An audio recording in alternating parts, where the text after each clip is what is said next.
Hey everybody, we hope you enjoy this week's episode. I've got Captain Alex Gorichky joining me, and we talk a little bit about the health of the lagoon system, some of the recovery efforts that are going on, and some of the improvements that we're seeing. Plus, what's been biting lately. Hopefully you guys and gals enjoy. Welcome. We appreciate y'all tuning in every Saturday right here to Catch a Memory Outdoors. I'm Captain Jim Ross, and we're going to do this thing that we call Catch a Memory for the next 2 hours here live this Saturday morning. It is a beautiful morning. I can't believe that it's taken this long for the weather to get nice again, but it has taken a while. We appreciate y'all tuning in every Saturday right here to Catch a Memory Outdoors. And if you have any questions, you want to give us a call, we'd love to hear from you. 321-632-1000. That's 632-1000. You can give us a call right here, and you can get us right in our studio hotline here in Cocoa. And then, of course, we want to let you know this segment of the show is brought to you by Blue Points Marina out at Port Canaveral. So we want to say thank you very much to those guys and gals out there. Now, remember, you can also get us on Facebook Live. Good morning to those of you out there on Facebook Live. Got Captain Alex Gorichky in the studio with me this morning. So I forgot my studio light, though, so it's a little dark in here today. But it's not too bad. So hopefully you guys and gals can see us out there. But we appreciate you tuning in on the Facebook feed, as well as the AM signal at 1510, all of the FM signals at 99.9, 94.7, and 100.7. And then, of course, our streaming feed. You can go to catchamemory.outdoors.com and listen to the streaming feed right there on Catch a Memory. And if you miss a show, you can also go back and listen to our archived podcast there, as well as our Facebook page. So appreciate it. Going to have a good show this morning. Alex, you know, the wind has blown, and we have blown, and we have done everything that we can to try to catch our clients' fish this week, and had some surprises. Yeah. I had some really nice surprises this week. The fish, the front that came through on Thursday, man. You want to talk about the classic scenario where fish fired off just before the front hit us? Yep. That was the classic scenario. It was a little bit of a pick in the morning, a little bit of a decent bite, a little better bite, 30 minutes or so before that front actually got to us there. And I was fishing in the Banana River on Thursday.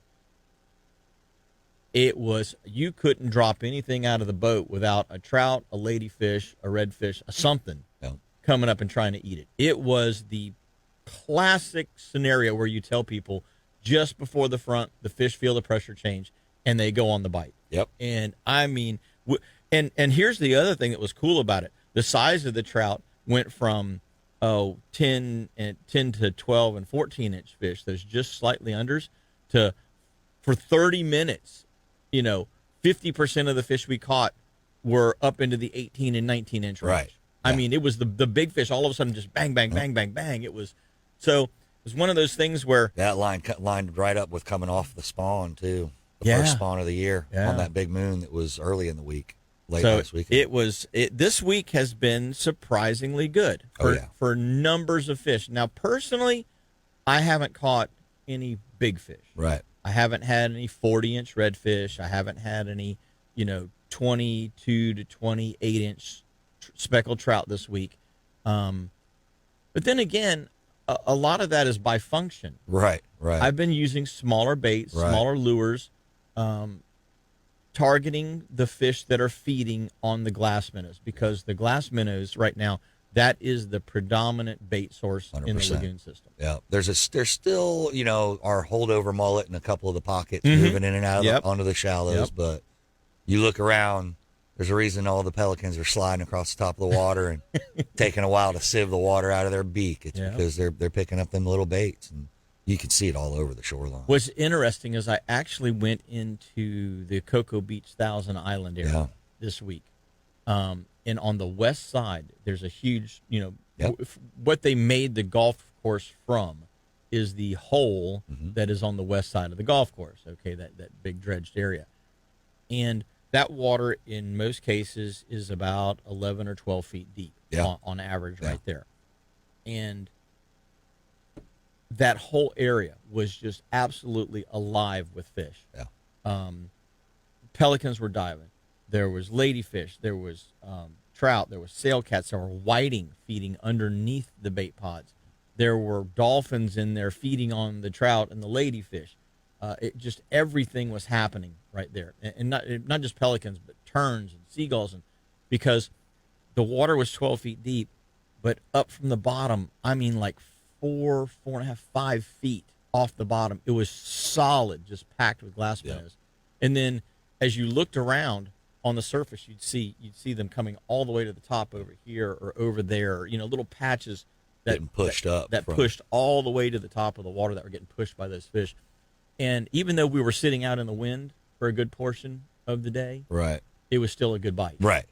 So right. It was worth sitting there. Yeah, when you can sit in the wind, it's a good bite. For more than about 30 minutes, you're on something, that's for sure. No, and it's amazing what happens when that water starts cracking that low 70s, 72, 73, and 74, and fish start getting moving, I think the only detrimental thing that we had this week was that the wind was predominantly north. Yeah. If we would have had a predominantly southeast, yep. Can you imagine how good it would have been? Yep. I mean, because the difference, as an example, yesterday morning, it was due north. Yeah. First thing in the morning. The bite was slow for the first 3 hours. Yep. The second it switched to the northeast, bing! Somebody turned the eat switch on, and here we go. Let's do this. East makes them eat. It's the death nail of an offshore day is that west wind. You got a little east, it makes them open their mouth for some reason. Bite. Now, obviously, it's been rough. Outside. Yeah. Have you had a chance to get out along the beach at all this week? I haven't really at all. Not this week, at least. Prior to, we had a couple of good days there, and got clean on the beach, and everything kind of started happening that should happen, but not this week. I mean, goodness gracious, I did a couple days in the port midweek, and it was there were 3 times as many offshore boats fishing the rocks than there were wreck boats or us smaller charter boats, because there's just no way to hardly even get out. They couldn't even hardly get out to shark fish. It was so rough. Yeah, that's tough going when it's like that. But it was kicking off, and I'll tell you what, it's if we can get a couple more stretches of that calm weather, it was looking right out now, there. I was at the port pretty much most of January and February. Mm-hmm. We saw each other daily, pretty much for months on end. Here recently, with starting last Sunday at 25, gusting to 36. Right. I have not been back out this entire week. Yeah. Justin tried to fish that day. He was hoping that the water wasn't too muddy yet. Yeah. Because the bite, like you say, the bite in the port had been really good. Yeah, really good. Because that beach water had gotten clean, and we were starting to get pompano. We were starting to get whiting. The sheephead bite was still going on. So he was hoping for some of that, and he got out there, and he was just like, no. The mud water came in, and that's it. Didn't happen for him. And so I had not gone out there since then. I just started going in the Banana. And the Banana River, for the most part, is relatively clean. Right. There's a couple of dirty patches here and there. But here's the one thing that I was really encouraged about. Seagrass. Yeah. There are little sprigs of seagrass here and there throughout the Banana River. And not just in 1 or 2 locations. Multiple locations I'm seeing seagrass start to try to rebud. Dare I say everywhere. Yeah. Dare I say that. Because I spend a lot of time walking up and down shorelines, trying to pick off mullet, dropping those kayaks in all over the place. Dare I say, almost everywhere you go. Yeah. Look, you will find, at the very least, sprigs of grass. And I know we were kind of talking about it. I've actually had for 2 months now, Jim Waymer from Florida Today wanting me to get him out on the boat, take some pictures, and talk a little bit about what we're physically seeing. Right. Because he heard through the grapevine and everybody else about what had happened towards the end of summer in the eastern part of Moquito Lagoon there, and even back behind the clinkers a bit, but particularly over on the east side of the Moquito, where it didn't just pop sprigs, it was full meadows, grass. And to me, that was awesome that popped like that and did it. If you look at it from a 30,000 foot or a 20,000 foot view, that was the last place to lose its grass. Yes. The very last place. That stuff held out until there was no more holding out left to do, where it was just so brown and so overturned that there was nothing the grass could do. It finally died. Right. To see that pop back is awesome, you know. But to see areas that lost grass the first couple months of it going brown, you know, we're talking almost 8 years ago, you know, 7.5 years ago. Those areas, not just showing signs of a sprig here, a sprig there, but actual life and the rhizome and root structure still alive down in that substrate and able, as soon as it's getting a stretch of clean water and clear water, proper conditions, we've got, and I'm talking like areas that lost it in the very beginning. And it's not meadows, but to see even the size of this table we're sitting at, patch of green, thick enough to where it looks like grass, and it's not just one, but you look down the flat and it's as far as you can see. Yep. That means that, man, it's struggling. There ain't no doubt about that. But that water stays clear for a little while. It'll be interesting to see, because the banana now has been cleaned for pretty close to coming up on a year. Yep. We did have some algae here and there throughout last summer and fall. It did seem to centralize in the center more than on the shores. It didn't get to the shorelines, and so I'm hoping that with an entire year's worth of relatively good water conditions, right, that this year is going to be the year that we start to see it really start to fill in. I miss the days when you can go out and just stop on the flat and find the mullet patch that's out there feeding in the grass, and just start throwing top waters and spoons and jerk baits and jigs around the mullet patch, because you know that the redfish and the trout are around them as well. Yeah. I miss those days. Fishing under trees has become the norm. I know. It's like, where are the fish? Oh, well, they're in the trees. See that tree over there? Yeah, that's where every fish is at. Every fish on this shoreline's under that tree, because it's the only tree on this shoreline. You know what? Yeah, exactly. Yeah. So I miss the days where the fish were more widespread, and I know that it's habitat. Yeah. It's simply a fact of the habitat 100%. Because it's not the bait. Nope. It's not the food source, because we've had glass minnows this entire time. We've had fingerling mullet and full-size mullet this entire time. Even though the water's been bad 4, 5, 6, 8 years ago, we have still had all of the bait that we could possibly stand to have. Yeah. We just didn't have the habitat for the fish to hide in and stay concealed from the dolphins. Yeah. And the dolphins they're going as hard as they can go at it. I watch them come down the shorelines this entire week. Yeah. And just everything. Just try and flush everything they can out from under all up under the bushes. Yeah, they send one under the bushes and the other one stay outside. And the other two sit outside, and they're just in there trying to push everything out that they can. Yeah. They've really learned and gotten good at that hunting technique. But when you start putting meadows of grass out there where the fish can kind of separate themselves, hide in the grass, dolphin may go by them, but he's only 5 feet to the left or 5 feet to the right. As long as they sit motionless, the dolphin won't know they're there. Yep. It's not until they take off that the dolphin can pick up on them. And I'm man. I have my fingers crossed that this year we start to see even better regrowth throughout the rest of the lagoon system, because that's just going to increase the number of fish that we can hold throughout the central part of the lagoon. Yep. Lagoons. Right. Habitat. Good habitat equals more fish. Less habitat, less fish. It's simple science. Simple it is. You're right about that.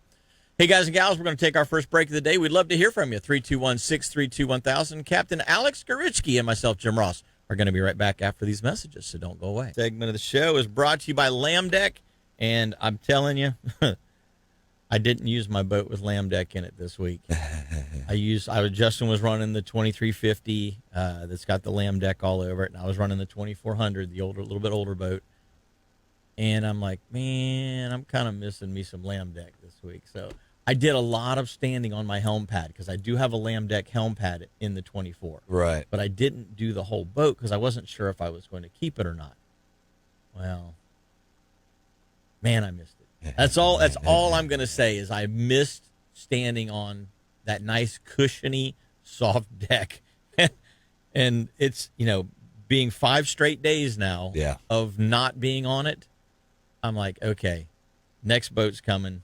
It's getting it all over it again. I'm not even going to compromise on it whatsoever. So, if you haven't tried it, if you got a buddy that's got some, jump on his boat and check it out. If you go fishing with him for a day, you're going to be impressed, and you're going to want it on your own personal boat. So here's what I would recommend: call the guys up at Lamb Deck in Titusville, get that EVA non-skid decking put on your boat. 321-505-4888. That's 321-505-4888. That's how you get a hold of them.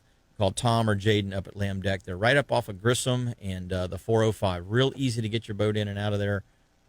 So, gosh, give those guys a shout. I will have to say, with that stuff, the safety factor is one of the biggest things, too. It really is comfortable. Yeah. And when we're on the water day in and day out, it's nice to have. I don't have it on my boat now. I did have it on my Hughes, on my skiff. Yeah, the other one, yeah. And I did it originally due to the non-skid just being gone. I mean, it was an old Lappy. It was gone non-skid. And I didn't want to shoot it again, and I did it. And the ability to not slip, even when it gets... Well, here's the thing. You set something down. You set a bucket down. You set your pliers down. You set whatever you set down. It doesn't slide. The boat rocks. Nothing slides. I got little pieces all over my boat. It has to rock to the point for anything to move on a boat that has Lamb Deck on it. Yeah. It has to rock to the point where it tips whatever it is over. Yeah. Because it doesn't slide. It's great stuff. So check it out. Call them up there at Lamb Deck and tell them you heard about it right here on Catch Your Memory Outdoors. Alex, we were talking about this grass regrowth. We're a little bit. I think we're a little bit behind. We're maybe 2 weeks behind on our quote unquote usual, if that's a term anymore, in this day of change. Yeah. Our usual bite, because I normally start seeing bigger trout early to mid-March, and by late March, definitely start seeing a lot of bigger trout. And I'm still not seeing those 24, 26, even 28-inch fish. Are you seeing any of those anywhere in your travels? We actually did run across a couple, and I haven't been able to get by. We blew some out, and we were out in the Indian, kind of towards the north a bit, and did come across a couple that were coming, in my assumption, out of kind of the deeper holes, kind of shaking it off, and sliding up into the shallows, and they were kind of around some schools of mullet. Kind of almost in the more traditional way that we find them this time of year. Right. Schools of mullet near a deeper hole, and you're pretty much dialing or a spoil island, or some kind of a transition in depth, some kind of a feature on the bottom. And but not, not in all my travels, certainly. And, it's one of those things where it's the habitat again. They got to have that habitat. And so I've talked with a couple of guys that are fishing Fort Pierce, Vero, even almost to Wabasso. In fact, Glenn Austin was mentioning this the other day, and he's starting to see a few of those larger trout that are still in the southern portion of the central East Coast region. But it's like they haven't quite moved on up yet. But, to be perfectly honest, look how much north wind we've had this year. Yep. Even I was looking at the buoy, and we'll get to this a little bit later. The 4-mile buoy is warmer than the 20-mile buoy this morning. That's unusual, really unusual. But that's a function of that north wind, that perpetual 5 straight days of north wind pushing cooler water from the Georgia, Florida area back all the way back down to us. That pocket of cool water that sits inside of the stream and I think, in the hook in the lagoon systems, I think it's suppressing those fish from wanting to migrate north as well. Because the fish do move north and south in the lagoon a lot more than people think. Yeah, definitely. They utilize that entire stretch of water way more than people think. Yeah. Yes, they are localized fish. Yes, some fish might not move 5 miles in their entire life, but there's a lot of fish that slide up and down. But there's fish that winter in Fort Pierce and summer in South Georgia, speckled trout that work their way up and down the coast. And so that push is a little later than what I'm expecting, but I'm getting really excited because the grass that's starting to grow is 3 inches long, 2 to 3 inches long. If in another 3 to 4 weeks because grass grows, grass grows pretty quickly. Oh yeah. If we get a good growth and we get 5 or 6 inches out of that grass by 2 weeks from now, about the same time that hopefully the trout from Fort Pierce and Vero are pushing up into Melbourne and Cocoa and Titusville, man, it could line up to be a really, really good spring for big trout. Yeah. Yeah, I'm really hoping. I'm hoping because that's one of I love me a big trout. Love throwing topwaters. Love a big trout. I did see one trout strike this week. And I'll tell you where I was at. I was coming out of Houseboat Cut. Yeah. Okay? I was fishing back in the islands on the north side. I was coming out of Houseboat Cut. And the island to the left, as you're coming out, the very last little island. Yeah, little tiny one. Little thing that's basically spoiled from the channel that was originally dredged there. On the southwest side of that, there was some mullet out there flitting around, and I saw the classic big trout blow up. Yeah, free eat, just wham. It looks like, so for those of you that aren't sure what you're looking for out there, when a big trout strikes, imagine, when you're playing in a pool and you're trying to splash somebody, you cup your hand and hit the water surface to spray the water at them. That's what a big trout strike looks like. There's not a pop or a sucking action like there is with a snook. Yep. There's not, half of his back and tail isn't coming out of the water like a redfish, because he's got to get over the top of whatever it is. They come at it, and it's just like you cupped your hand to push water to splash somebody. And I saw that classic big trout pop, and it blew water 14 inches up and about 24 inches, horizontally along the water surface. I was like, oh my goodness. So obviously we stopped and we started casting. I drifted on down through that area and we started casting. Now we didn't catch it. Right. Okay. But I was like, that was the first. It was like, it was like seeing the first butterfly of the spring. Right. You're like, okay, the white butterflies. Yeah, here we go. starting to happen, And it was one of those moments where you kind of go, oh, it's getting ready to happen. And so it's those little subtle things that you see like that kind of get you excited. Right. And why I got excited about that, I will tell you what, it was that was good to see.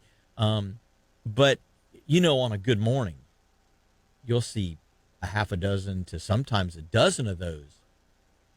Poor little needlefish come flying out after he just took a swing at it. Yeah. You'll see mullet showers and things like that.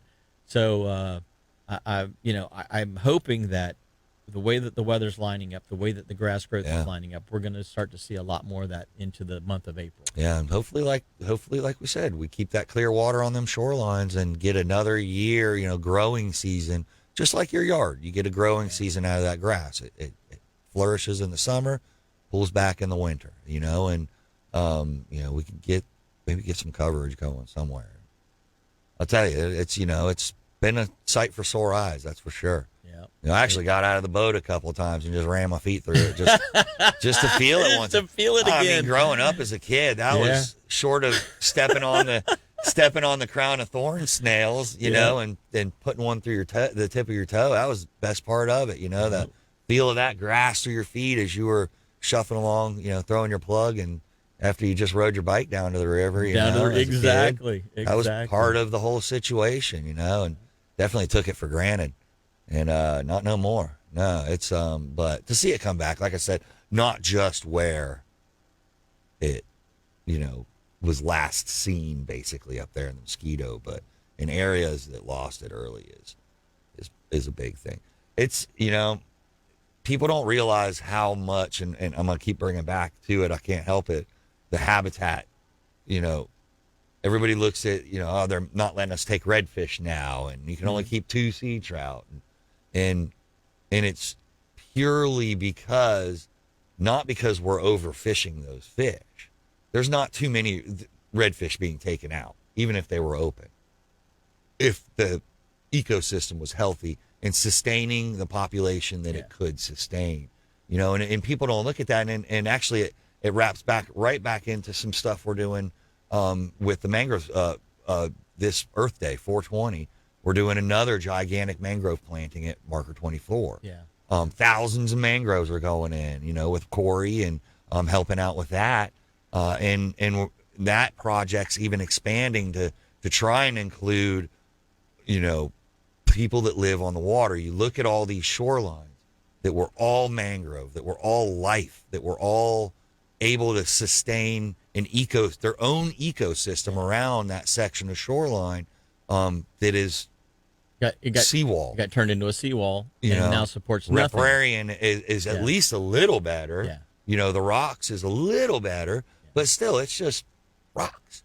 You stick a couple mangrove trees in there, and that becomes an ecosystem in your backyard. It becomes an ecosystem. I'm really surprised at the number of people that are pulling their seawalls out whenever they have to redo them and putting coquina back in its place. And it is such a good thing to see, because at some point in time, a mangrove bean is going to float over there, latch down in those rocks. Even if they don't plant one, it's going to find its way there and it's going to start growing. Absolutely. And that's a benefit. And it doesn't have to ruin your $1 million view. You're allowed to top that thing off. We don't care about the top of the thing. We want what's growing into the water to keep growing into the water. Exactly. Let that keep growing out to the east or west or whichever direction it's got to grow to get to more water.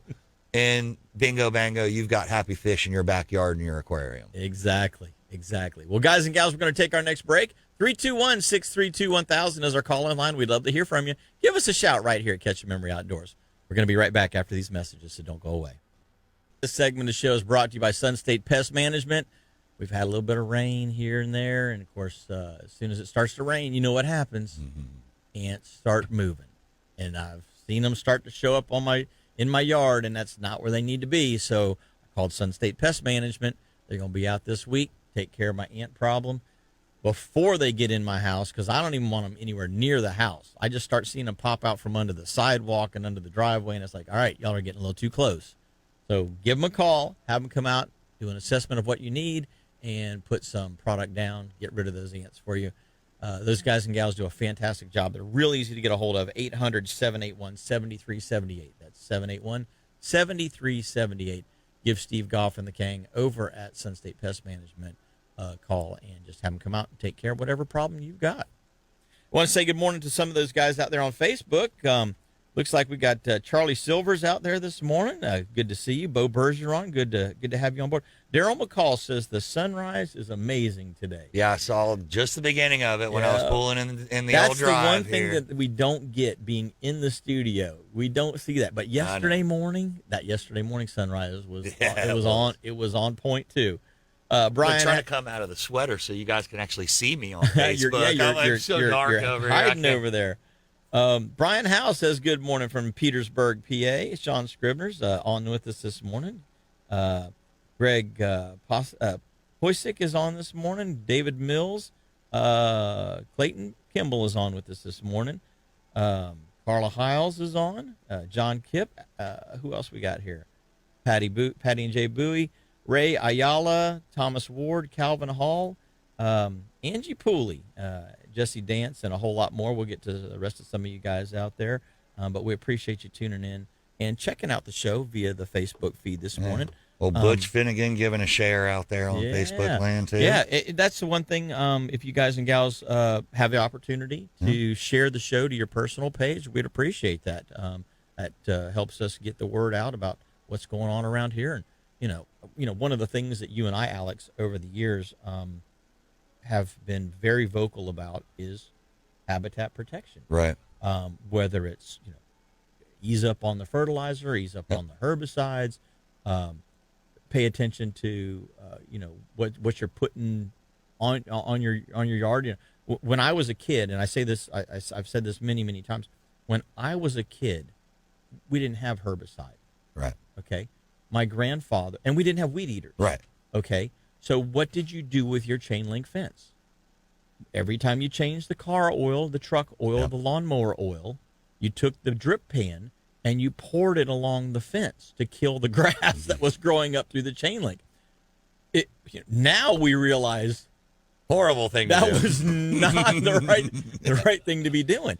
But that's what I can remember that, ever since I was a kid. Yeah. That's what my grandfather did to maintain the habit, the stuff that wanted to grow up through the chain link, because we didn't have those other devices. And so, everything that you spill or pour, it becomes important. Right. And so one of the things that I really want to, reiterate is just be aware of what you're putting down.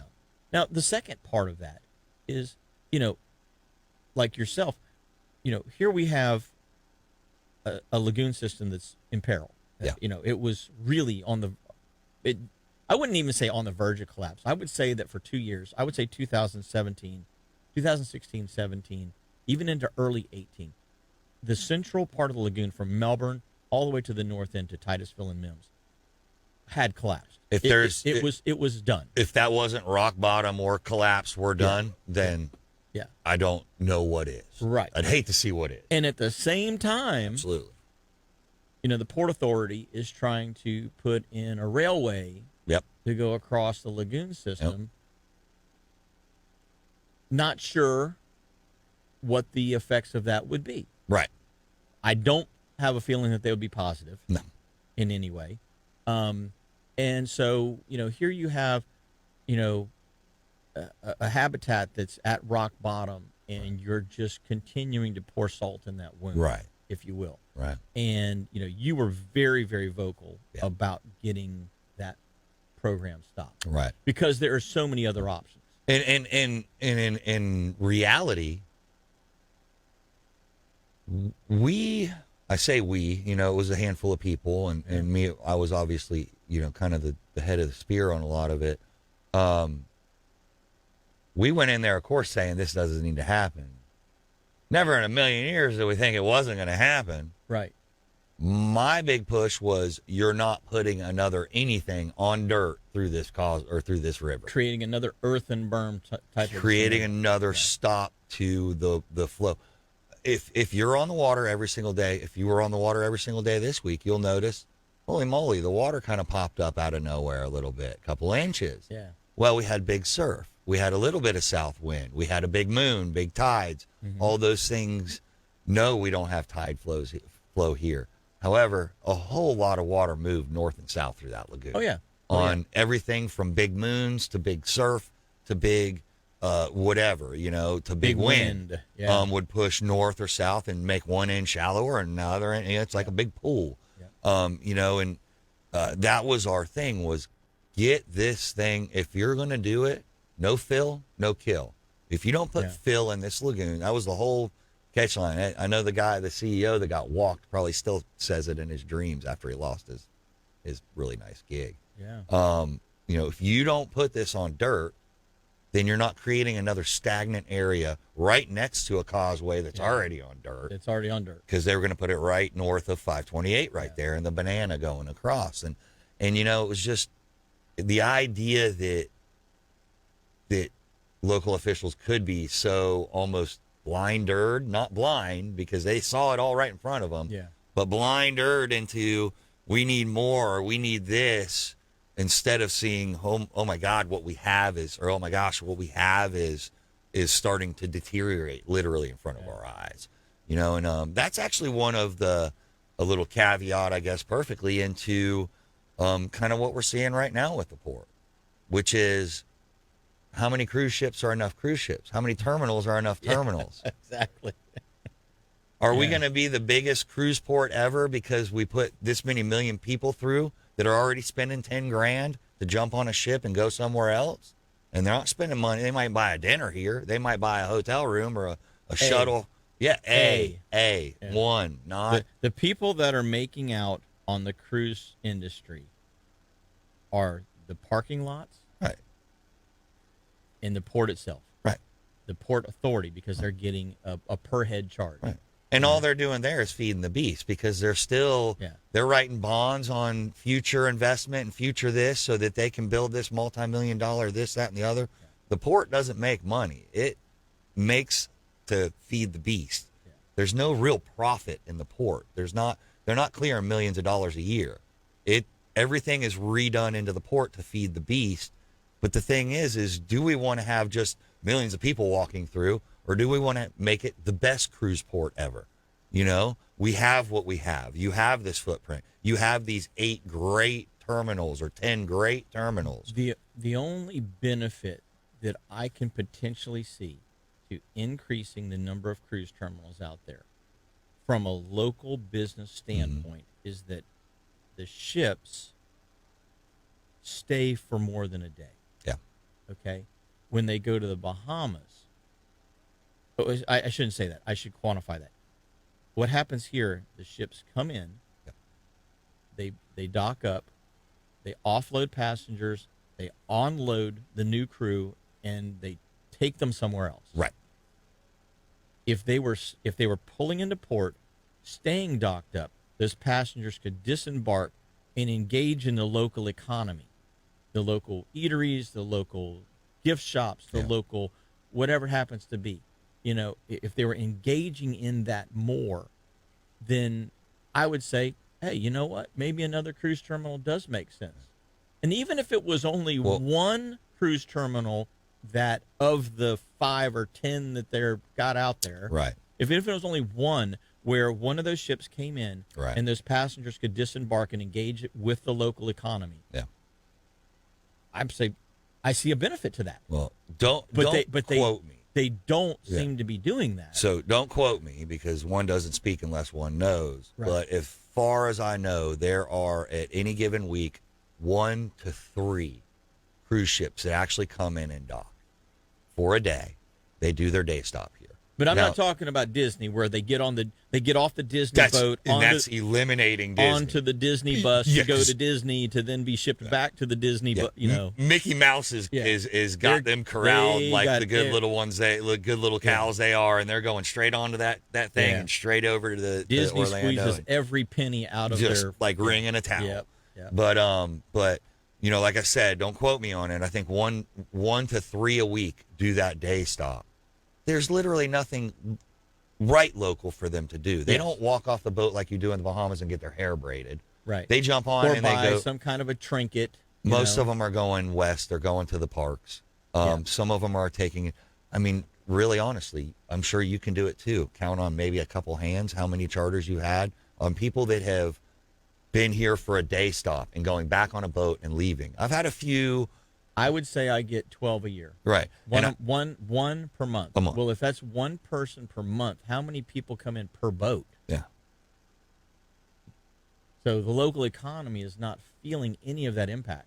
But we do get all the impact of the infrastructure strain. Oh, guess what we also get? Yeah, we get a bunch of garbage. We get a giant trash mound in Cocoa, because every bit of the trash that comes off of the cruise ships goes right to our backyard. Yes, indeed. So guess what, people? Mount Trashmore over there in Cocoa is thanks to the port, thanks to those cruise ships. That's a big part of what's building that thing to, the 18th or 19th story level that it's at now. Yep. Is the biggest mountain in Central biggest Florida. Mountain in Brevard County, thanks to the cruise ships. But the local economy needs to see some benefit from what's going on out there, and that's not happening. And if it's not happening enough. Well, and the benefit doesn't have to necessarily be money in our coffers for the county. The benefit could be a great port where we have places to go and places to eat and places to park our boats and places to put our boats and places to have families and people come out, or a band shell to have a great venue to have some music. Yeah. Something of that nature. Something for the locals. Yeah. Hey. Yeah. We elect them. They don't elect themselves. Just saying. Just saying. Hey, guys and gals, we're going to take our 7:45 break. When we come back, Captain Alex Gorichky and myself, Jim Ross, are going to be right back after these messages. Appreciate you tuning in every Saturday right here to Catch a Memory Outdoors. This segment of the show is brought to you by Engel Coolers, and I'm telling you, it's a great thing to have. It doesn't really matter which one you pick up. They're all good. Whether you get the little dry boxes that also double as coolers, whether you get the soft sides. I mentioned a couple of weeks ago, I threw my backpack, my backpack Ingle on, went to the drag races over at Gator Nationals. Had never been to that before, but it's a perfect day pack type of a scenario where you can throw a couple of snacks in there, a couple of drinks in there, and it keeps it cool all day long. It's really great for taking to the beach too. So some of those soft-sided coolers and bags are so easy, especially the ones that are backpacks. You just throw them on. You can still carry your surfboard in one hand, skimboard, whatever it is, your lawn chair in the other, the umbrella. Pull the cart, whatever it happens to be. You can take it with you, and they keep stuff cool all day long. And then, of course, the high-performance coolers like you and I use, Alex, every single day. The amount of use and abuse that those things go through and what they put up with on a yearly basis, it amazes me that they last as long as they do. But Ingle makes a fantastic product. So stop in, check them out. You're going to be really impressed with anything that you find at inglecoolers.com. Or you can stop at some of your local retailers, like Strike Zone in Melbourne has got a pretty good supply of them in stock right now, and some of the other stores around the area. But inglecoolers.com you can see everything that they have there, all the accessories that go along with it. And if you need replacement parts, every once in a while a latch goes bad, or you lost your drain plug, well, guess what? You can get all that stuff right there on inglecoolers.com.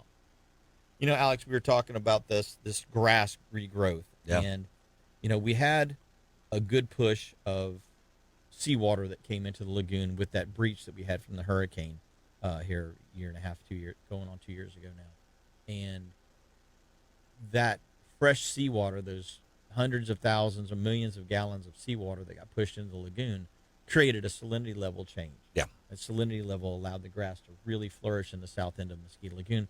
And we're seeing that in the north end of Moquito Lagoon because limited amount of rainfall, runoff, and that sort of thing has affected that area. Right. Drives the salinity up. Yep. Salinity's going up. Seagrass is going up. The Cocoa Beach in particular, Satellite Beach in particular, those two places are top, in my mind, they're top places to kind of take a look at and show an example of what's changed. Right. What's changed in those two ecosystems? One, the cities of Cocoa Beach, Cape Canaveral, Satellite Beach are trying to do everything they can to minimize their sewage impact. Satellite, as an example, was having huge problems with their infrastructure. They've gone and they're lining all of their sewage pipes, so we're getting less and less and less sewage leaks into the lagoon system. Obviously a good thing. Secondly, a bunch of money's been spent to retrofit the pipes for the stormwater drains and the baffles that they're putting in place. That is also helping because we're having, and more retention ponds. We're having waters that are able to be held back, settled and then released, and not dumped straight into the lagoon. Obviously, that's helping as well. And it's a huge thing that we didn't the planners and developers didn't foresee. They foresaw it, but they didn't care to address. Yeah, and it's one of those. That's that low hanging fruit that it's like palm in the face. Golly, 40 years, 50 years, 60 years ago, we didn't think that. Oh, it's not a good idea to dump all this right here, but that's. Certain cities and certain places are really pushing forward with this. And the last thing, now here's what's exciting to me. Now, you and I pay a lot of attention to the ecosystem. Okay, it's just part of our being, if you will. Yep.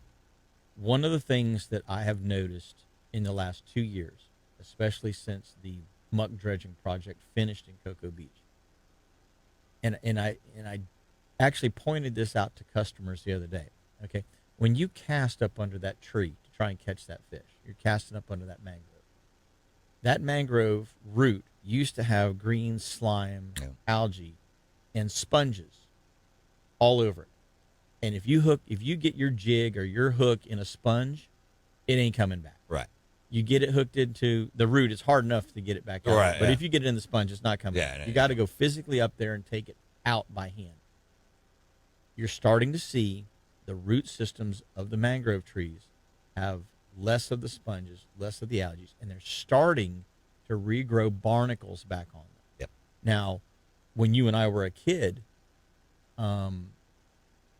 most of these not only had barnacles, but they had oysters and growing on them as well, on the root systems of the mangroves. Yeah. And I haven't seen any oysters really necessarily here and there, just maybe little teeny ones. But the one thing that I'm noticing is less slime and less sponges. And the muck dredging that has taken place is keeping the water cleaner for a longer period of time. Now, there's still little pockets here and there that do get really dirty. There's little recesses where there's little dead-end canals. Mm-hmm. Those still, they have flow issues. There's no question about it. But some of those periphery outer canals are staying cleaner longer, and you're seeing how much healthier the habitat is becoming because getting all of those nutrients out of there. So those three things, being done over the last 5 to 6 years with our, half-cent sales tax to save the lagoon money has really, I think we're really finally starting to see the impacts on a daily basis. Right. At this point. And that's one of the hardest things with a situation like this is none of it's turn the key and it's done. Right. None of it is gratifying in the instant. None of it is all the long game. Yep. It has been the long game for 15 years to 20 years. It's going to be the long game as we go on forward. There's no other way to do it. And you have seen, like you said, there's a lot more of that growth that we once saw. That's one thing that I know it got a coined term or whatever, but it's a sliding bench line, the benchmark syndrome.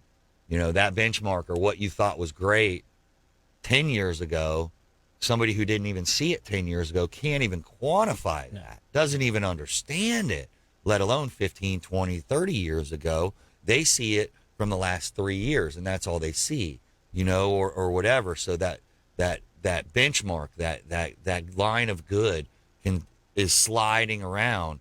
But for us that have been students of it since we were kids, there's noticeable things that we're seeing. Corey Redwine is doing all the, she's a clam mama, taking care of her clams. Well, what they've found in several places, I believe behind River Rocks is one of them, is that all of the dead clam and the extra clam shell that's laying around, all these hard surfaces are growing oysters. Yeah. We were up underneath somebody's dock because we're doing a little mangrove project for their seawall, along with the mangroves that we got going in during the Earth Day event at Marker 24. We have other projects going at private residences. And we've got he's a riparian seawall, a rock seawall, and some mangrove going in to augment that ecosystem. We were crawling around under the guy's dock. This is an open dock, Indian River, full, open river, just north of 528. And there was not just, a little tiny baby spat that got locked on here. There were oysters growing underneath this guy's dock. Live. That's good to see. Good to go oysters. Yeah.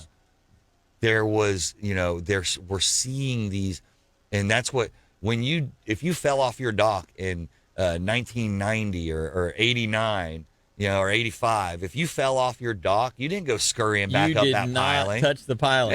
No. You'd be shredded like a cheese grater got a hold of you. Yeah. It was anything hard on that edge, on that surface line of that water, anything hard, be it a mangrove root, be it a dock piling, grew life, grew real life, not algae life, not scum, not the algae. Sponges, That was the flip over.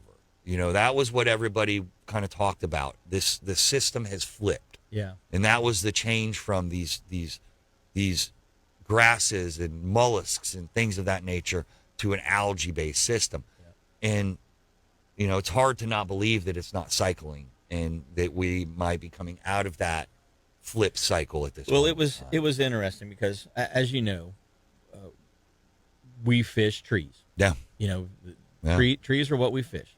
Customers cast into trees. I cast into trees. I'm casting for my customers. I get it in the tree because I'm trying to get it within an inch of that mangrove root. And sometimes that little wind gust or the shrimp fans his tail, or I just overthrow it, whatever it happens to be, and I'm squirrel fishing. Shockingly, we are human. I'm in the tree, okay? And dang gummit, it's now I got to go over there. I can't get it to. I can't bow and arrow it out or whatever. Right. I can't get it to shake free.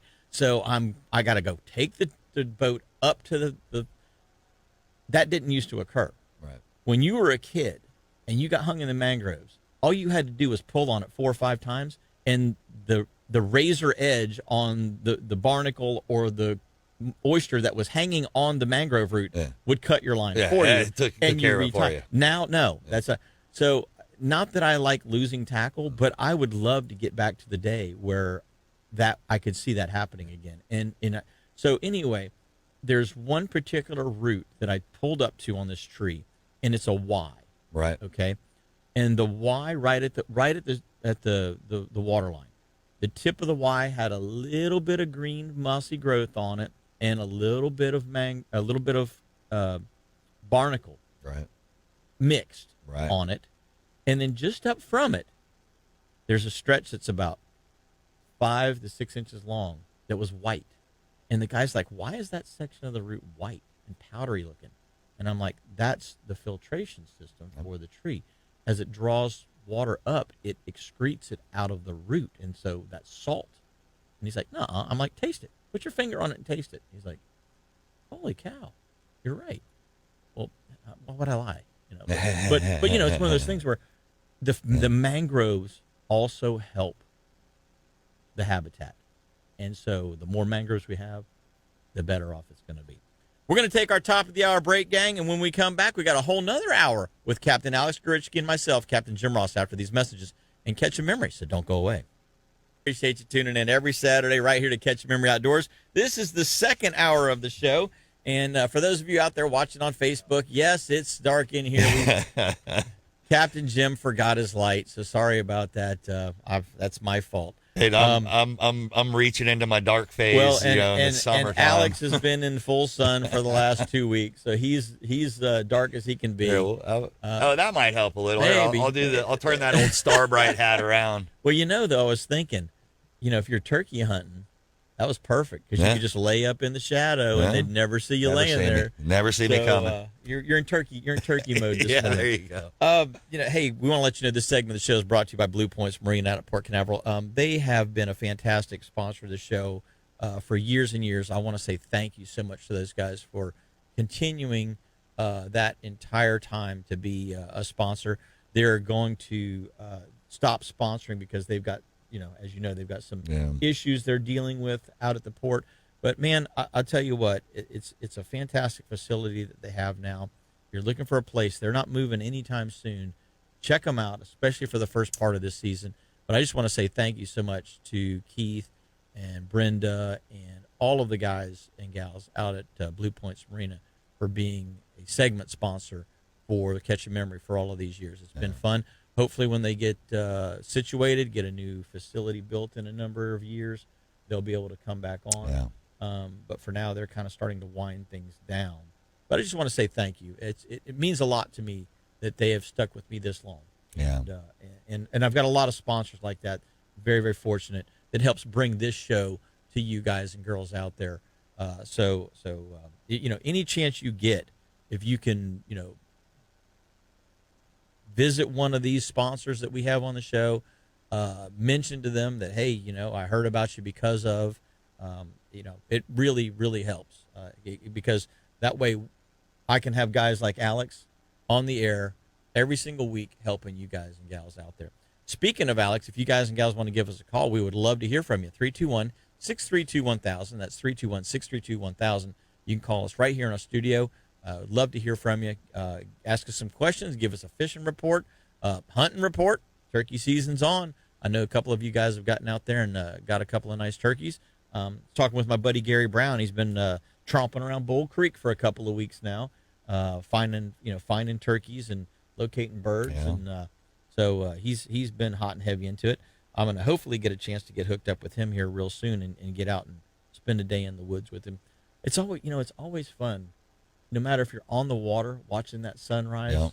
And listening to the mullet jump and the pelicans start to crash on the bait fish, and all of those things that you see on the water.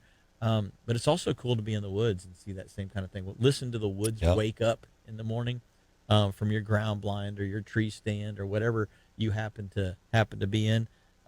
It's just great to be outdoors in Florida. I'll tell you what. Want to say, if you guys get a chance to share the show on your personal page, we appreciate that as well. Help spread the word about the show. Alex, we were talking about the conditions earlier, and we started to get a cobia run.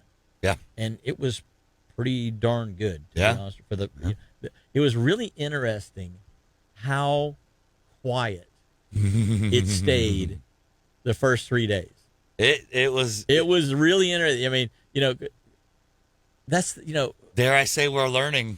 Well, you want to help people. You want to get them out there and have them catch fish, and everybody come back to the dock successful. That's just a good time, Exactly.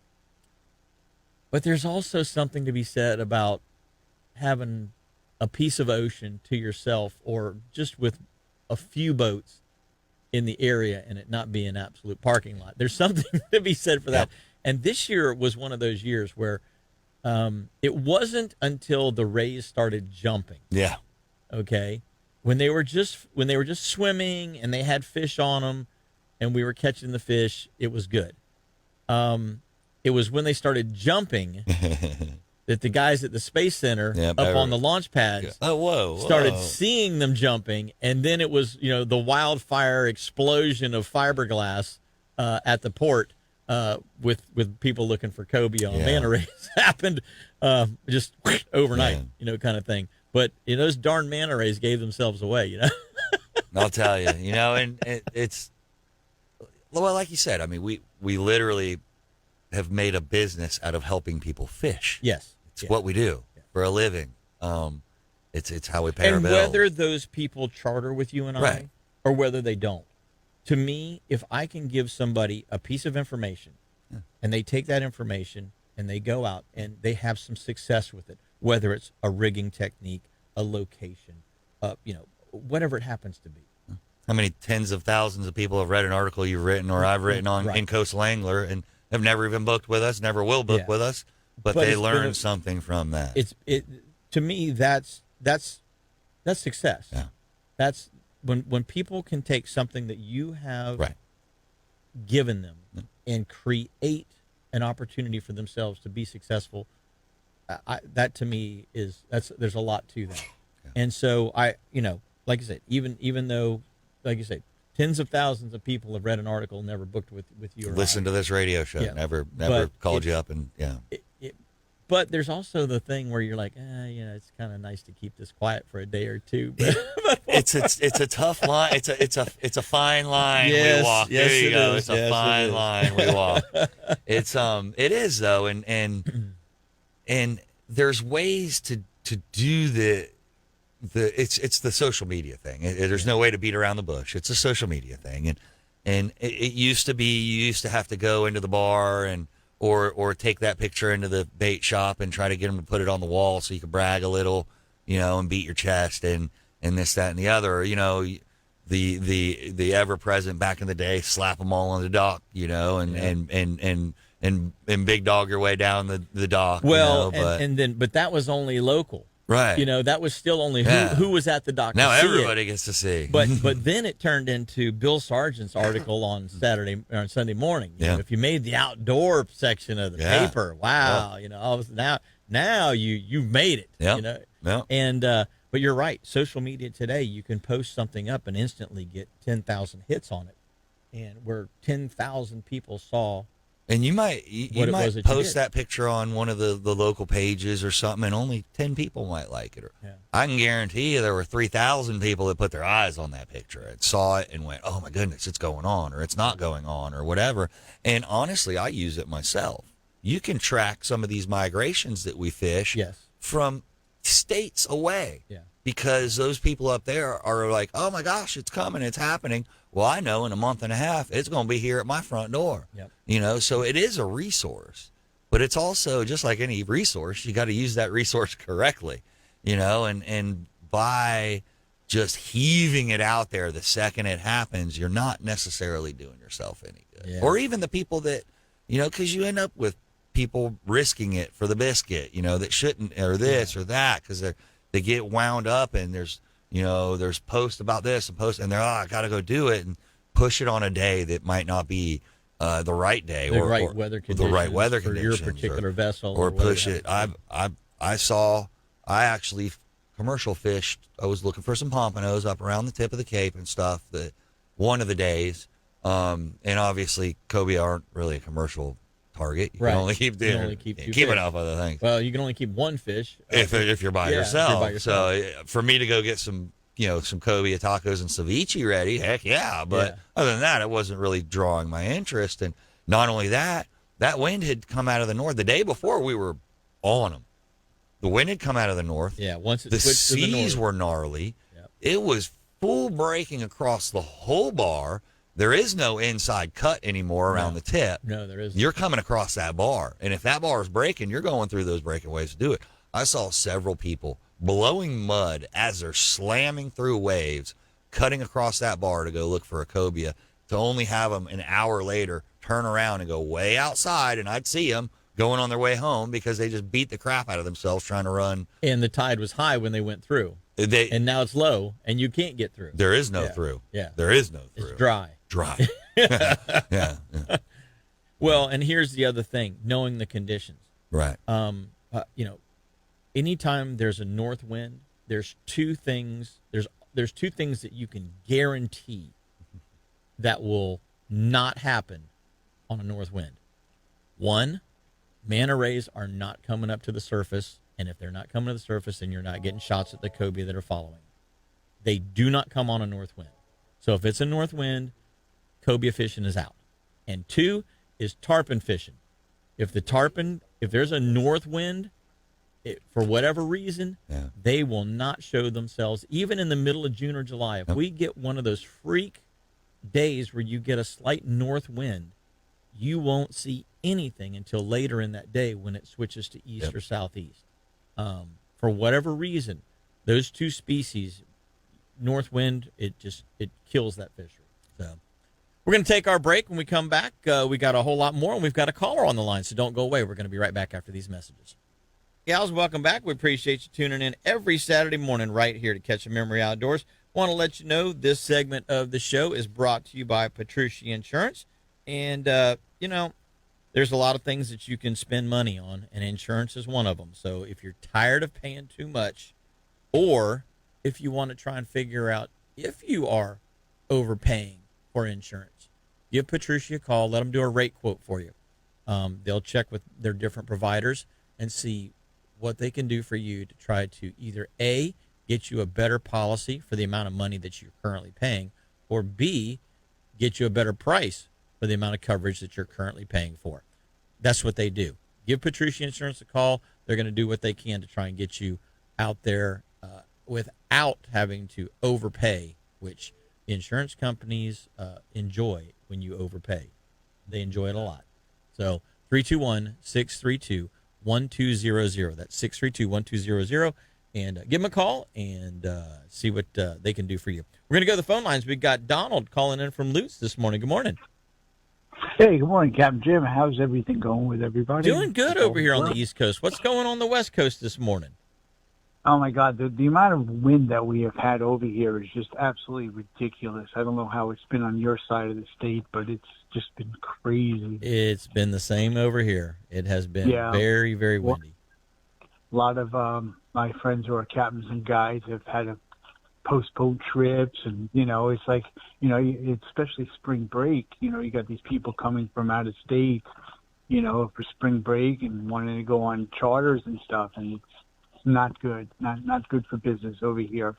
But I got involved in Florida Bass Nation kayak bass fishing professional tour that's going on throughout the summer here in Florida. Right. I was fishing up on the Halls River up in Homosassa. It's an area that I've never fished before, especially, freshwater. I had no idea where I was going, and just following up to the springs, and tons of manatees.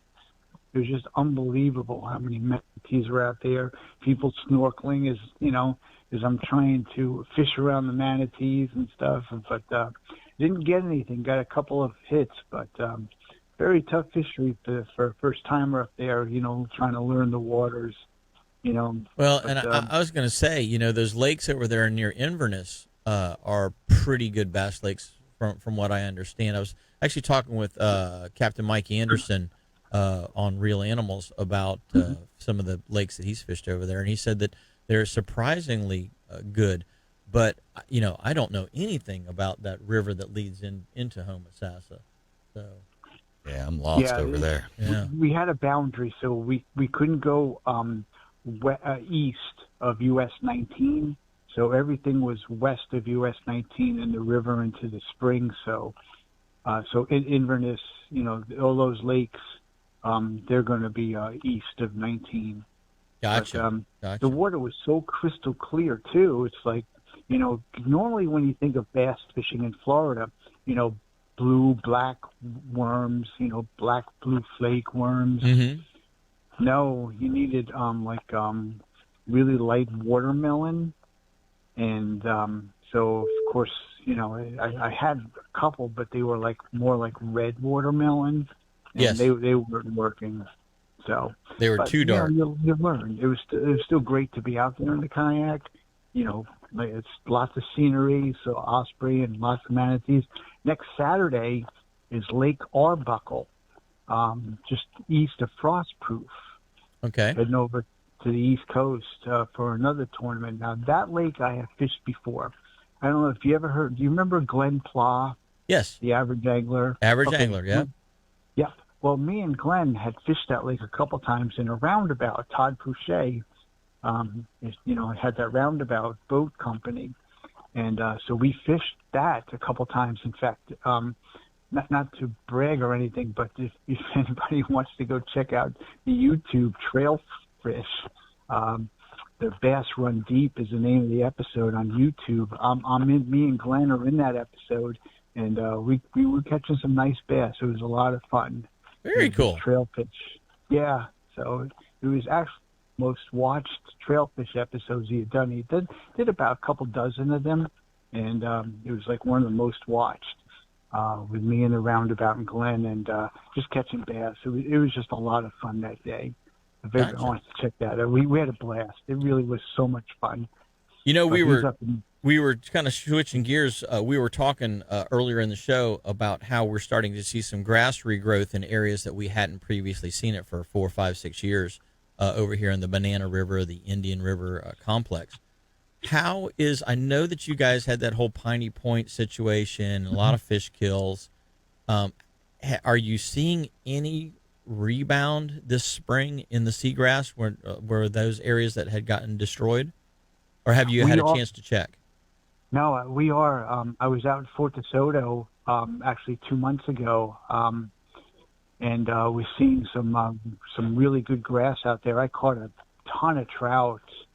And so out by Fort DeSoto, the grass has come back. Good. So which is good. really good to see.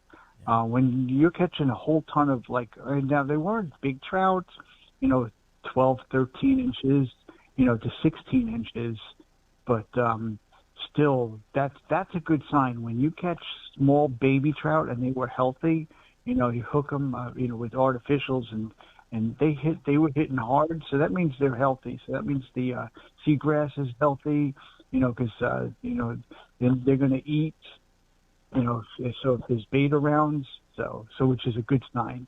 Good deal. Good deal. Yeah, I was glad to see that. And then we fished last month over by Indian Key, launched out of Maxima Park, and it was just really windy that day. The wind was just absolutely ridiculous.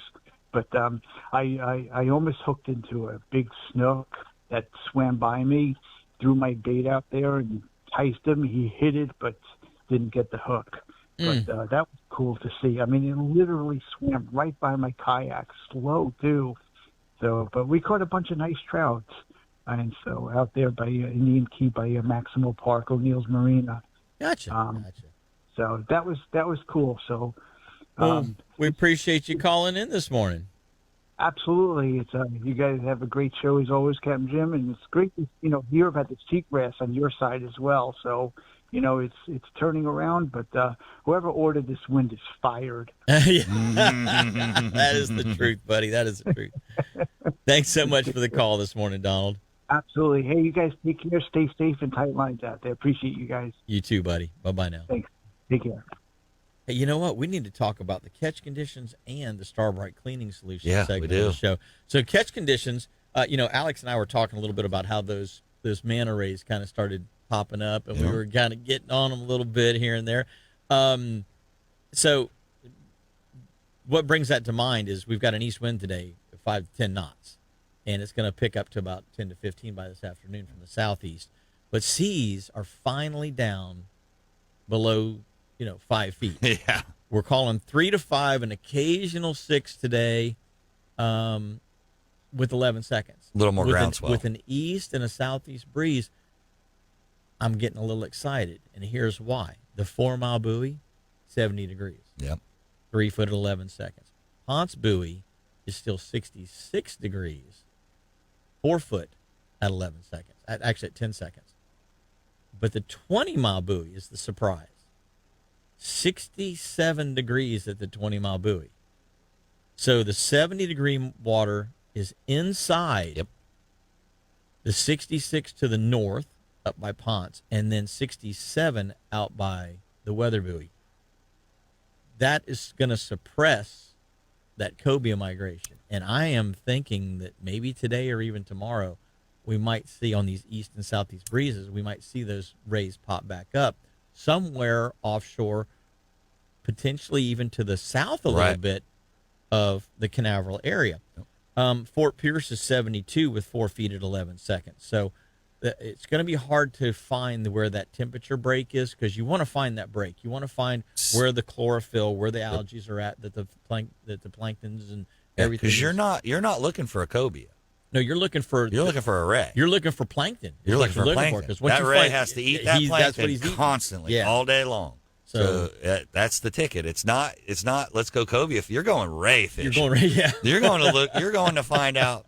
You're going back to school and learning how much plankton a ray has to eat throughout the entire day. Yeah. And you got to find that plankton. You got to find where his food is, or you ain't gonna find who's with him. But I'm excited with those particular temperatures in that wind direction. That gets me pretty excited. 68 to 72, guys. Yeah. That's the ticket. That's the ticket. So western edge of the Gulf Stream, 36 nautical miles out of Ponce, 28 out of the port, 21 out of Sebastian. And the surf temp is 66 at Ponce, 70 at Canaveral, and 73 at Sebastian. And the tides look like this for those of you guys that are going to be fishing around the tidal oriented fisheries. The high this morning is going to be at 11:48 a.m. The low this afternoon is at 5:43 p.m. And the high again this evening is at 12:15, actually first thing in the morning, 12:25 a.m. Tomorrow morning. Sebastian, 11:50 a.m. this morning is the high, 5:51 p.m. is the low, and 12:29 p.m. is the high. Remember, the current change down there is about 3 hours after the actual beach tide. And then the Salooner tables, which are the best times to fish and hunt, presented by All About Archery. The major this afternoon is from 4:30 to 6:30, so it's happening right around the time of the low tide. And then the minor is a mid-morning minor, 9:45 to 10:45 a.m. this morning. So hopefully you guys and gals will get a chance to get out there and take advantage of some of that. The other thing that we need to do is the Starbright Cleaning Solution segment. Today is not necessarily about cleaning. It's about cleaning up. Yeah. And I got a brand new mesh trash bag. For those of you guys that are out there in Facebook land, I'll set that up there. Mesh trash bag that suction cups to the side of the console or the side of the boat, and then has a little extra hook here. So if you want to tie it up or hang it up, you can tie it up. You can put it up in your T-top. And the thing that's neat about it is it's got a drawstring closure around the face of it. So if you have it mounted horizontally, that's great. But if you have it like that, you can cinch it down because you've got it tied up here, right there, and then the suction cup goes here for those of you that can see it. And then if not, you want to hang it vertically. You just suction cup it like that. I don't know if you could hold the back end of it down with something or not, maybe a bungee, but then the gravity will take over. And this thing's pretty cool because it's got some mesh in the middle of it to help it kind of dry out. Yep, and I actually have mine, like I said, mine's on my side of my console, kind of wedged in between the feet, so it's not something that you're hitting and knocking around. Flopping around all over the place. And gives you that opportunity. The drawstring at the top, too, so you can put all this trash you want in a 5-gallon bucket. It's a great thing to do. But it blows Half out. of it's going to be blown out before you even get to the boat ramp, let alone if you forget it in the bucket and you drive down the road with that thing, it's spewing all over. Yeah. So the mesh trash bag is portable, reusable, and washable, and keeps your stuff from blowing overboard, which is always a very good thing. Brought to you by Starbright. So I'm excited to use this thing. I've been using caddy cans, and the caddy can is a little bit different because it has an interior liner and a top that zips shut on it. But larger items, you have a difficult time going in the little slit that's in the top of the caddy can. So this takes care of any of those larger items that you would want to put in there, bigger Gatorade bottles and things of that nature that we all tend to take out on the water. So check out the mesh trash bag from Starbright. Hey, we're going to take our next break. When we come back, we got a whole lot more, so don't go away. Catch Your Memories coming right back at you after this. Those of you that are trying to call in, sorry, we've had the lines all boogered up here. We've got people waiting on the line. And so if you've tried, give it a couple minutes and give us a try back, and hopefully you can get on there. Want to say thank you to Strike Zone for being this segment's sponsor. We appreciate those guys and gals over at Strike Zone. And remember, if you need anything, stop in at Strike Zone, check it out. We're going to go to the phone lines. We've got Scott Vandehooten on the line right now from the CFOA. Good morning, Scott. Hey, good morning. How we doing, buddy? I'm hanging in there. A beautiful day out there. I wish I was on the water, but I'm not. But soon. Yeah, so, it's the first. The first day that it's been really nice. The rest of the week has not been really nice, but today is really nice. Yes, it is. So yeah, I wanted to talk to you guys and just mention that Central Florida Offshore Anglers, we're having our 38th annual offshore tournament coming up on May 18th at Blue Points Marina. This is basically a charity event that we do to raise funds for the Marine Foundation. We do things like activities such as building the artificial reefs offshore, dolphin tagging research, as well as the Indian River Lagoon oyster restoration and clam restoration. We try to help fund those activities and so forth. So. Scott, it's so important for people in the Orlando area to realize that they do have an impact on the lagoon system when they're out using the lagoon system, but they also can have an impact by donating to these different causes, becoming a member of the CFOA as an example. That just helps right there. But to also help with the fundraising for things like those particular projects that CFOA is involved with. And like you say, a big part of that comes from the tournament that you guys put on every year. Oh, yeah. I mean, that's our main fundraising event for the year is this tournament, right? We have a lot of good volunteers, that help out with this event. We get a lot of, good participation. And especially I think, really seeing good results coming from the oyster and clam restoration projects, that are headed up by University of Florida and University of Central Florida are heavily involved in that. So it's great stuff. Yeah. Scott, tell us real quick about some of the categories that you can expect to be able to vie for prizes in. Yeah, so we have awards we're giving out for dolphin, for grouper, kingfish, cobia, wahoo. We have a special little category for amberjack. This is a tournament for anglers that like to compete, but it's also a family-friendly event, right? So we have awards for women. We have awards for juniors. We have awards for CFOA members. And this year, every kid that brings in a fish, we'll put him up on the stage. We'll get his fish weighed. We'll get pictures taken. And what's new this year, we're also going to give, I think, the first 10 or so kids that come up with fish, we're going to give them a special little prize as well. So all good stuff. We want to make this a fun family event as well as a good event for anglers that like to compete and make some money or win some money. Gotcha. And that's coming up on the 18th of May. Yes, it is. So how does somebody get registered for this event? Yeah, so the easiest way is to go online to our website, cfoatourney.com, or mycfoa.com will take you to the same thing. That's the easiest way to register. We have the captain's party on the Friday the 17th at Fish Lips. I can also register there. A couple other things that are changing this year is we're raising the Big Fish Prize Award from $2,500 to $5,000. Wow! And we got a little clever here with a Dave Heil Second Chance Awards. So Attorney Dave Heil is going to give the next 10 boats that had fish weighed that didn't make the leaderboard, he's going to give them an extra $100. So for the next 10 fish that come in that did not qualify for the leaderboard are going to get some extra money as well. That's really cool. That is a neat thing. Cool. Yeah. Heck I like that one. Hey, switching gears real quick, Scott. CFOA partners with a lot of other, the FSFA, the CCA, the local municipalities to put these artificial reefs out offshore of Port Canaveral. That takes a lot of funding. It's surprising how much work and how much money it takes to make that happen. Here recently, you guys have been starting to work on a nearshore reef inside of 3 miles. How is that project coming along?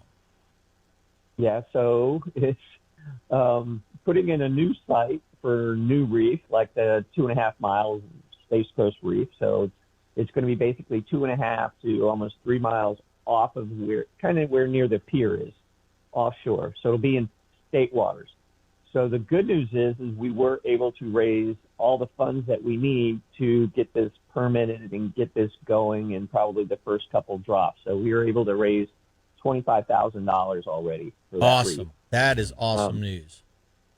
Yeah, we've got the site all surveyed.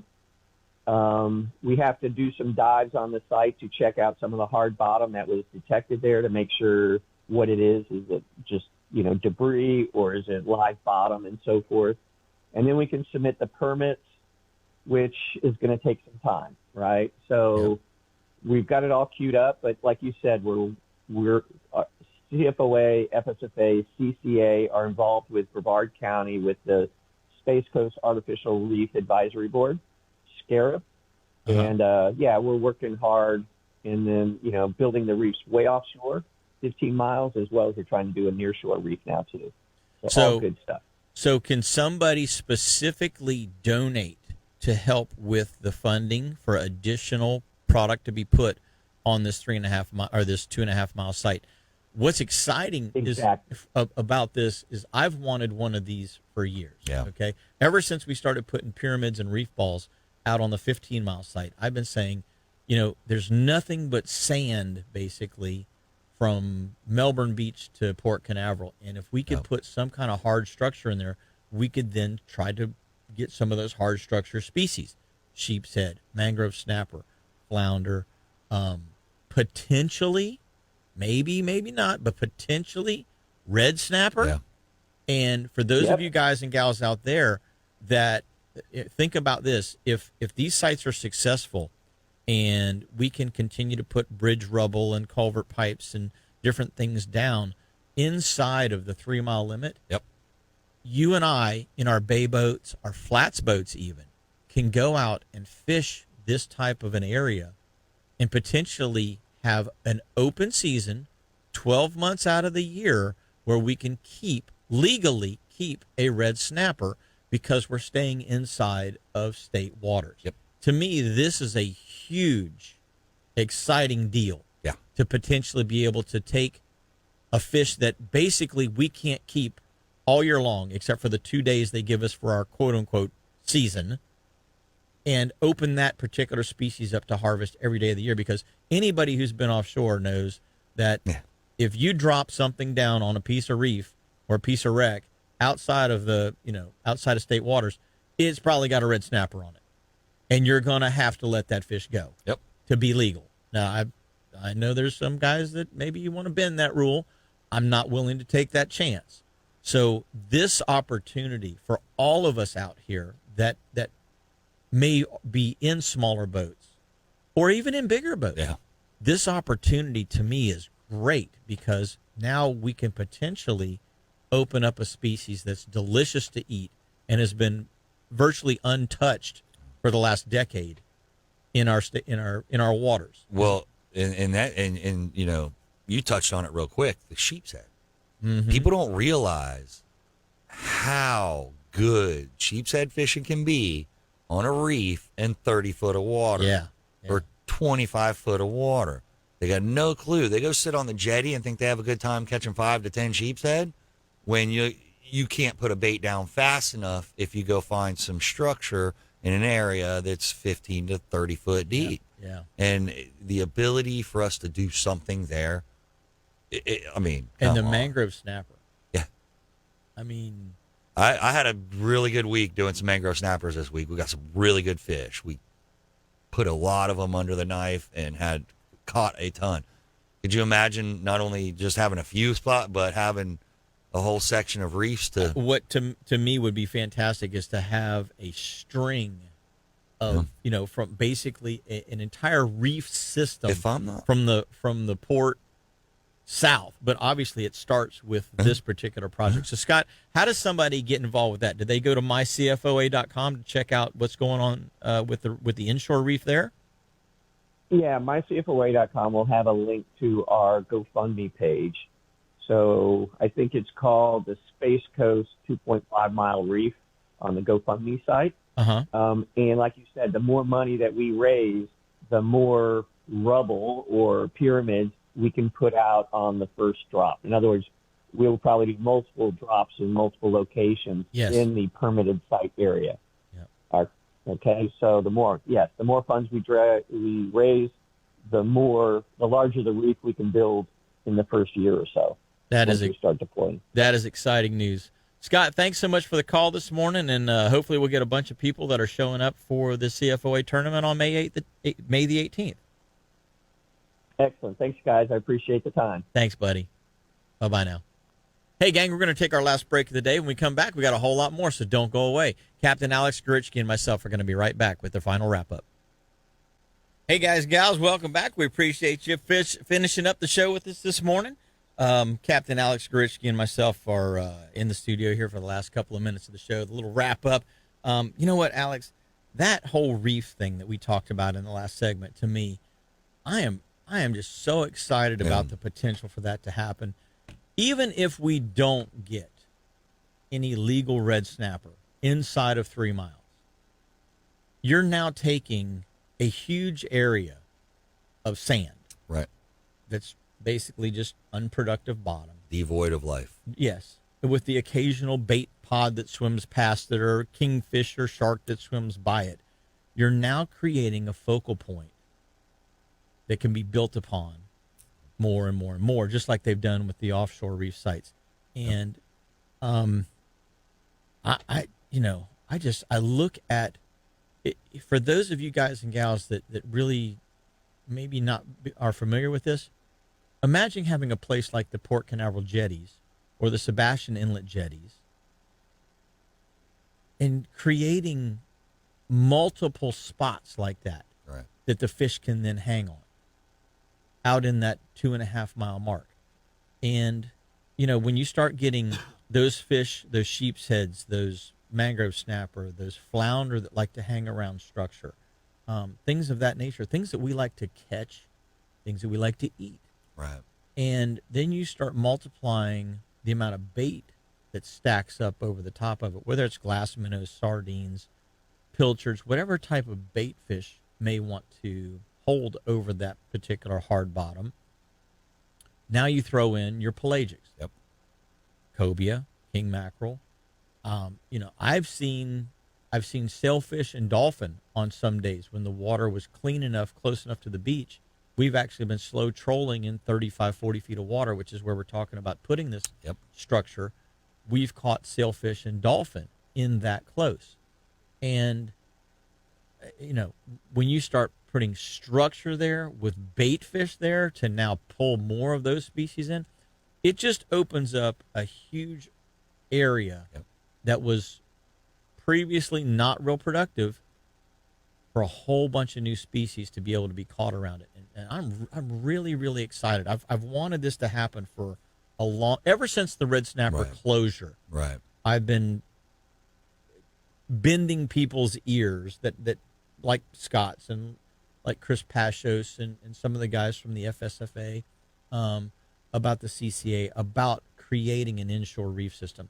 I look at the reef system that they've created out of Ponce Inlet, the Main Street Pier artificial rubble, or Main Street artificial rubble, the Sunglow Pier artificial rubble, some of those other little rubble piles that they've built in there.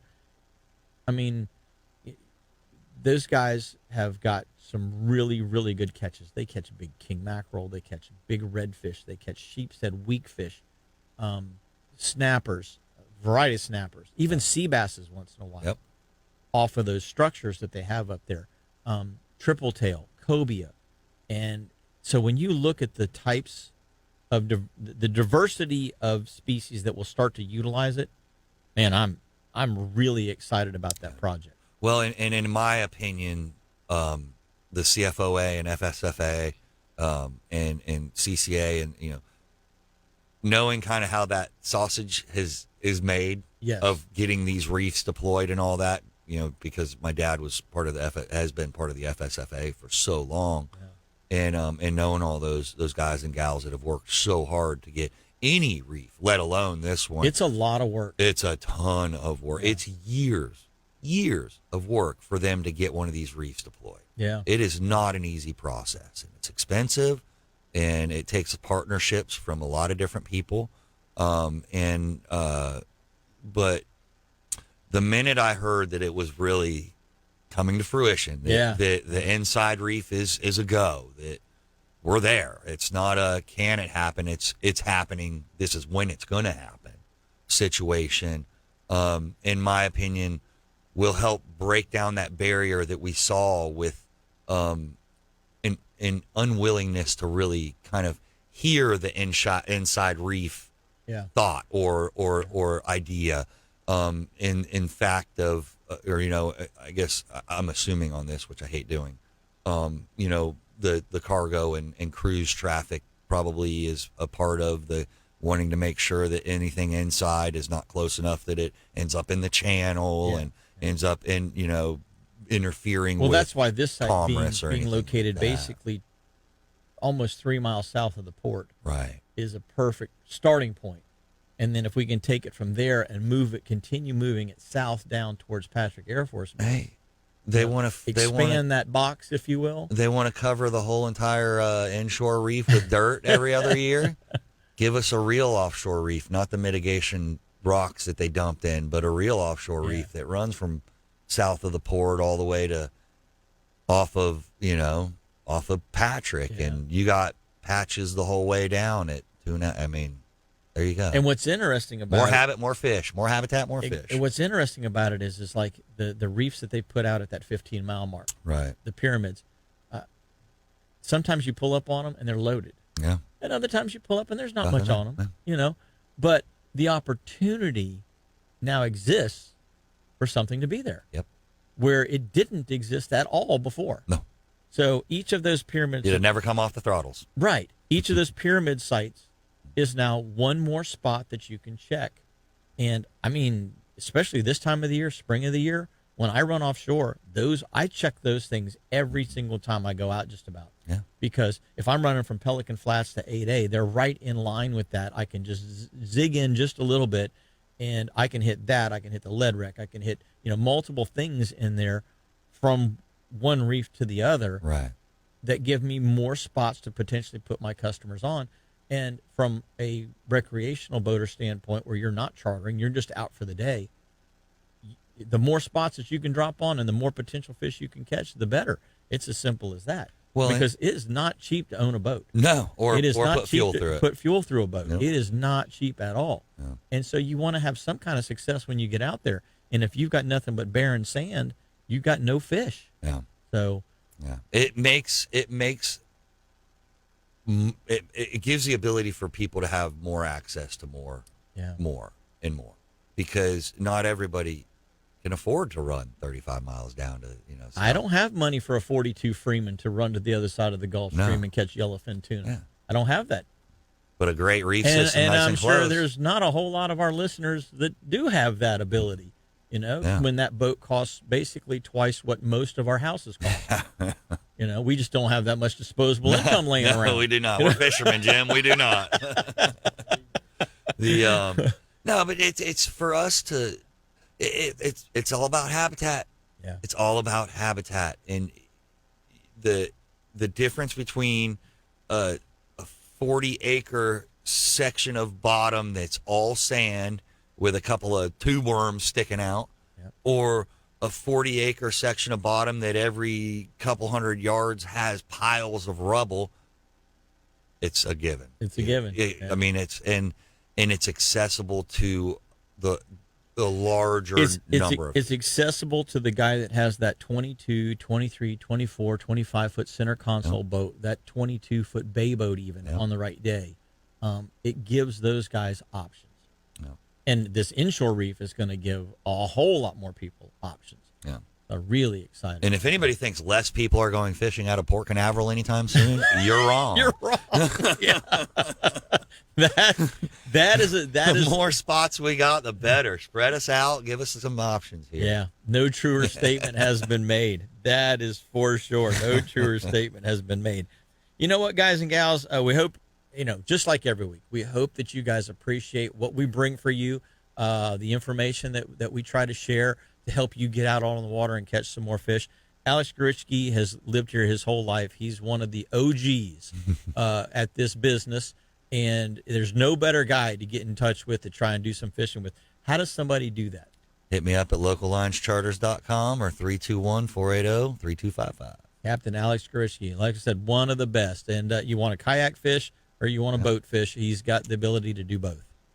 Yeah, it's been a blast as always. Appreciate you coming in this morning. Seems like we can't ever talk about anything but some environmental stuff, but hey, we throw the fishing in there, and it's it's important. It is. It's important that the people out there understand that we're heading in the right direction, and they can help. It's no longer a dirty word to be a conservationist and somebody who puts fish in a cooler. At the same time. Hey, guys and gals, till next time, do exactly what we're going to do. Get out there and catch yourselves a memory.